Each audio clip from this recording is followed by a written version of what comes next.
Their leadership styles and political ideas are strikingly different. One welcomes refugees with open arms, sometimes literally. The other is doing all he can to tighten borders. One describes himself as a feminist. The other has made disparaging comments about them. But during a meeting at the White House, both leaders stressed the importance of safety and economic prosperity. And Mr. Trump's daughter Ivanka also joined them for a roundtable discussion on the importance of female entrepreneurship. We just had a very productive meeting with women business leaders from the United States and Canada, where we discussed how to secure everything that we know the full power of women can do better than anybody else. We know that. I just want to say, Mr. Prime Minister, that I'm focused and you're focused on the important role women play in our economies.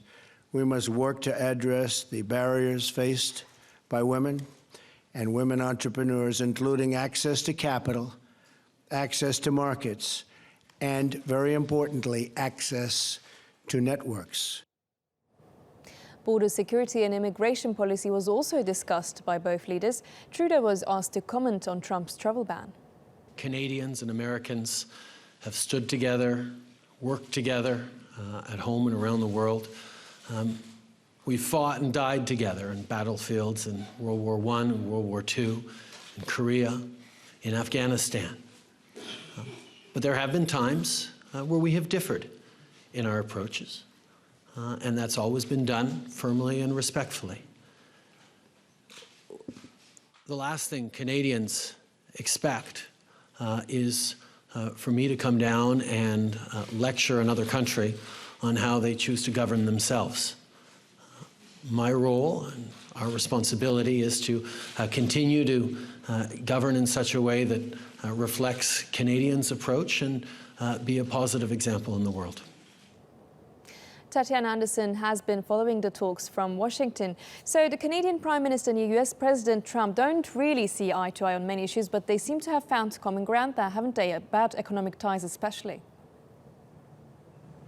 They have seemed to be able to find common ground on a number of interest areas, and where they haven't, they were very careful not to step on the other's toes. But you're absolutely right. These two leaders are diametrically opposed in many ways. But before that joint press conference, they did issue a statement of common interests. It talked about everything from economic interests to energy and environmental interests to keeping borders secure. At one point, President Donald Trump said that the United States and Canada share more than a border. They share common ideals. They share a need for common defense, and that this alliance is something that has to be strengthened for the good of both nations. Trade, of course, a very important issue for both countries. It's no secret that Donald Trump wants to do away with NAFTA, which involves Mexico, Canada, and the United States. Prime Minister Trudeau saying that, trade with Canada is vitally important to the jobs on that side of the border as well as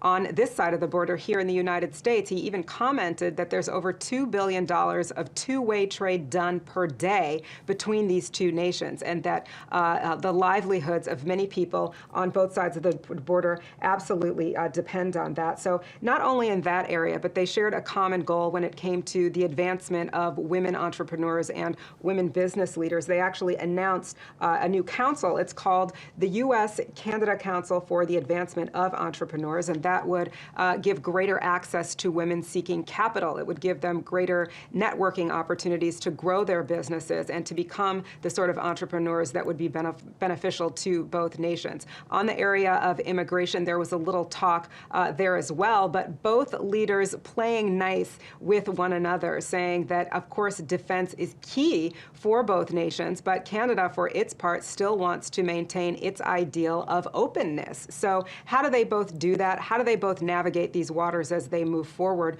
Both men did say that there's a lot more to get to learn about the other, but this meeting really about striking an accord, and they really did that with this presentation. Thanks for that, Tetiana Anderson, live there from Washington, D.C. for us.